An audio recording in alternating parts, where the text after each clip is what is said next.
স্মৃতিচারণ, স্ত্রী সন্তানদের নিয়ে আড্ডা আর গানের মাঝে ডুবে ছিলেন গোলাপগঞ্জ উপজেলার ঢাকা দক্ষিণ ডিগ্রি কলেজের 1991 ব্যাচের প্রাক্তন ছাত্রছাত্রীরা। শুক্রবার গোলাপগঞ্জ উপজেলার লক্ষণাবন্দে অবস্থিত আঞ্চলিক স্কাউটের প্রশিক্ষণ কেন্দ্রে অনুষ্ঠিত হয় এ পুনর্মিলনী। ব্যাচের প্রাক্তন ছাত্র আতিকুল হকের কোরআন তেলাওয়াতের মাধ্যমে শুরু হওয়া অনুষ্ঠান উপস্থাপনা করেন দেলোয়ার হোসেন। প্রথমে কলেজের সাবেক ভিপি শফিক উদ্দিন, এরপর সাংবাদিক আনোয়ার শাহজাহান, মোহাম্মদ ফয়সল আহমদ, আব্দুল হান্নান এভাবে একের পর এক সপরিবারের মঞ্চে উঠে সকলের সামনে নিজের পরিবারের পরিচয় তুলে ধরেন তারা। পরিচয় পর্ব শেষে 91 ব্যাচের শিক্ষার্থীরা তাদের সে সময়কার সুখ, দুঃখ আর আনন্দময় স্মৃতির কথা তুলে ধরেন।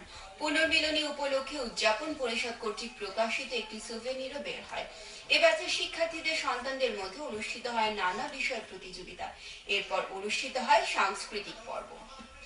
এই আয়োজনে প্রাক্তন ছাত্রছাত্রীদের মাঝে উপস্থিত ছিলেন সাবেক ভিপি আওয়ামী লীগ নেতা মোহাম্মদ শফিক উদ্দিন, যুক্তরাজ্য প্রবাসী সাংবাদিক ও লেখক আনোয়ার শাহজাহান, সিলেট সায়েন্স কলেজের পরিচালক মোহাম্মদ ফয়সল আহমদ, ব্যবসায়ী আব্দুল হান্নান, প্রাক্তন প্রভাষক মোহাম্মদ মনসুর আহমদ, আইনজীবী ও বিএনপি নেতা মোহাম্মদ আবু তাহের, ঢাকা দক্ষিণ ডিগ্রি কলেজের সহকারী অধ্যাপক কুলসুমা বেগম রিমা, রাজনীতিবিদ ও সমাজসেবী দেলোয়ার হোসেন, যুক্তরাজ্য প্রবাসী সুফিয়ান আহমদ, ঢাকা দক্ষিণ ডিগ্রি কলেজের সাবেক প্রভাষক ও বিএনপি নেতা সালমান আহমদ, ব্যবসায়ী মোহাম্মদ নজরুল ইসলাম, শিক্ষিকা ফারহানা রহমান মিতা, শিক্ষিকা শ্যামলী দে, শিক্ষক আতিকুল হক, বাঘা ইউনিয়ন পরিষদের সচিব কামরান উদ্দিন, শিক্ষক সেলিম উদ্দিন, কৈলাস শাহনুর দাখিল মাদ্রাসার শিক্ষক দিয়াসুদ্দিন, ব্যবসায়ী জসিম উদ্দিন, ইটালি প্রবাসী আব্দুল আহাদ, সৌদি আরব প্রবাসী ফখরুল ইসলাম, ব্যবসায়ী আবুল হাসনান, শিক্ষক রজত কান্তি দাস সহ আরো অনেকে।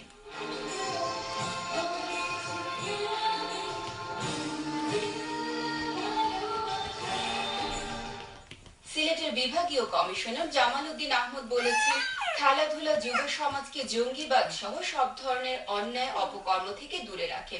এজন্য খেলাধুলার প্রসারে সরকার